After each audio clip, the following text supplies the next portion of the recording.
Tyrion Lannister, despite his failings, was right about one thing, which was a mind needs books like a sword needs a whetstone.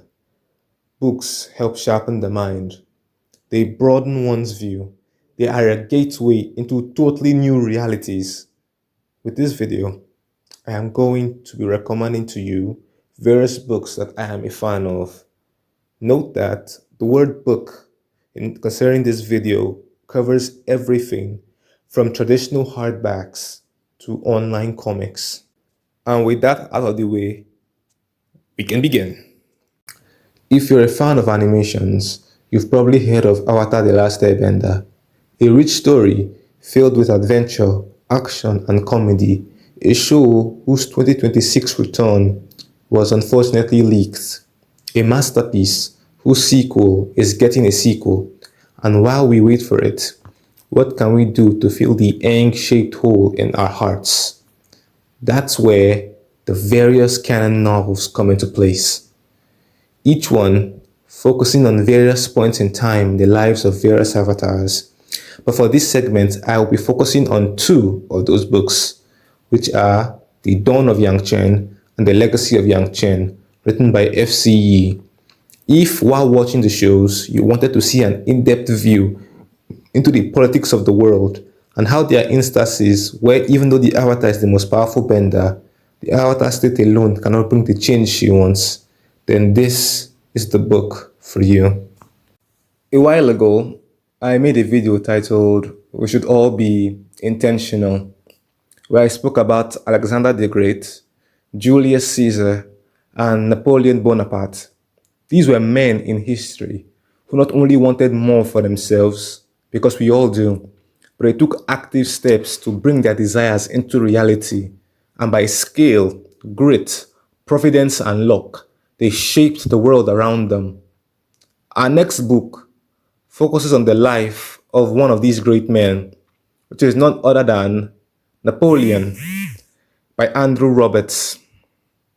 This book perfectly encapsulates Napoleon's journey from the son of a minor nobleman to Emperor of France, the scourge of various European kings, and his eventual demise as an exile.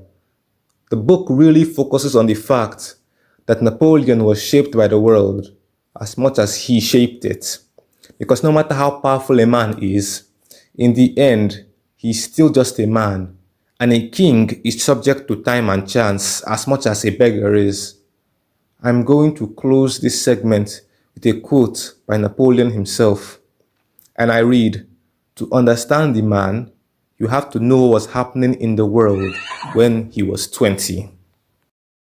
Now, while speaking on great men in their 20s, who were not only shaped by their environment, but took steps to shape it in their image, we will be taking a look at the comic Absolute Batman, which was written by Scott Snyder and illustrated by Nick Dragotta. The comic follows a young Bruce Wayne who wasn't born into affluence, but despite a lack of funds, tragedy will still influence him into becoming Gotham's Dark Knight, commonly known as the Batman. I know what you're thinking. I know they read comic book, and that, my friend, is a disservice to your reading experience, as you are cutting yourself off from a wealth of stories, lessons, and possible fictional role models solely due to your desire to remain within your comfort zone. If you are a fan of stories centering on people fighting against near impossible odds and systems with access to unfathomable levels of wealth and power, then you have to read Absolute Batman. Just read the first 5 chapters and you will be amazed. Our next book tackles a different kind of fight. Not the fight of one man, but the fight of all mankind. Like all fights, this battle is first conceived in the mind long before its effects are seen in the physical world. That battle is none other than mankind's desire to master money. Ladies and gentlemen, I give you The Psychology of Money by Morgan Housel. I'm not going to speak in depth on this book solely because I want you to discover its virtues on your own. It doesn't matter your age, creed, race, belief, or educational background, we all have a relationship with money. So we all need to understand the psychology behind the money choices we make. Because like our next book states, literal equals to metaphor equals to literal equals to metaphor. And from the way I understand it, is that the line between the mental and the physical does not really exist. And that book is none other than Absolute Martian Manhunter, written by Denise Camp and illustrated by Javier Rodriguez.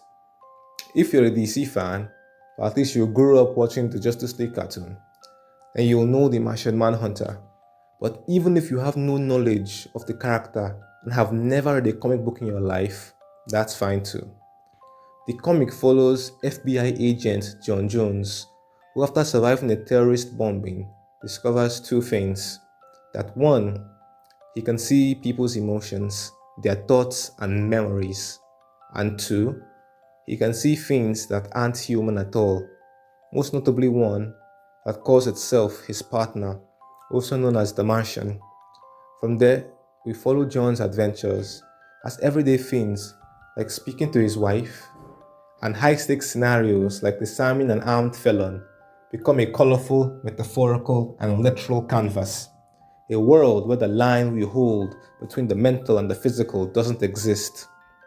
Some time ago, I released a video titled The Show for Creators, where I discussed the animated series The Midnight Gospel. And one thing anyone who has watched the show knows is that while the characters are discussing rational topics, a whole lot of madness is happening right next to them. And that is how I would describe this book: madness coexisting with rationality. If you're a fan of stories that show the inner workings behind why we do the things we do, or you're a fan of experimental art, cosmic horror, or this segment has just piqued your interest, then you should definitely read Absolute Martian Manhunter.